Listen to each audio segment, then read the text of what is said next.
Ultimately, I'm confident that the Supreme Court will not take what would be an unprecedented, extraordinary step of overturning a law that was passed by a strong majority of a democratically elected Congress. And I just remind conservative commentators that for years what we've heard is the biggest problem on the bench was judicial activism or a lack of judicial restraint, that an unelected group of people would somehow overturn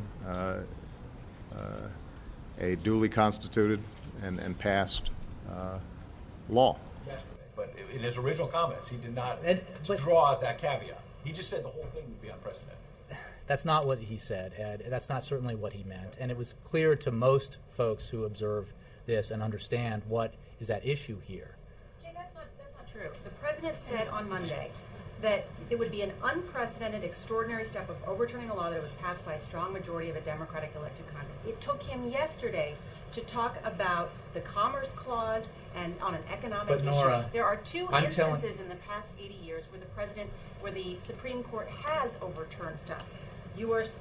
versus Lopez and U.S. versus Nora, what I'm telling you... These are very specific legal issues. It's not evident to everybody. Well, it may not be evident to you. It is clear that the president was talking about matters like this that involve the Commerce Clause, that involve Congress passing legislation to deal with issues of national economic importance. And national economic matters like health insurance, which is clearly a national economic issue. That's what he was referring to. And you know, again, he spoke to this yesterday.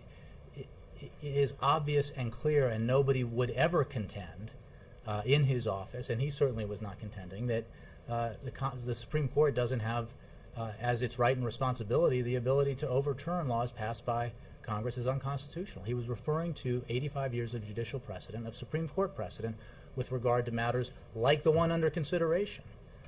And it's maybe fun to pretend he meant otherwise, but everyone here knows that that's what he meant. Ed. Okay.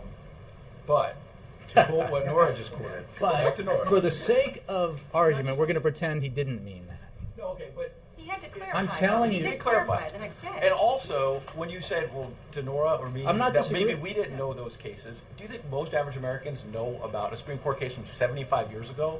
Come on. I mean, but what's your point, Ed? Are you suggesting, I just want to know, are you suggesting that he... left the impression that the whole thing would be unprecedented. And I'm telling you, and he told you, and others like me have said, actually on the day of as well as after, that what he meant, and what he made clear yesterday, and he was a law professor, and he understands constitutional law and constitutional precedent and the role of the Supreme Court, was a reference to the Supreme Court's history in its rulings on matters under the Commerce Clause. On what Nora quoted about the president saying Monday, a strong majority of the democratically elected Congress. As you know, the House passed the health care bill 219 to 212, and the Senate, well, it's a fact. I know. Here we go. But here we go with a fact. Imagine that.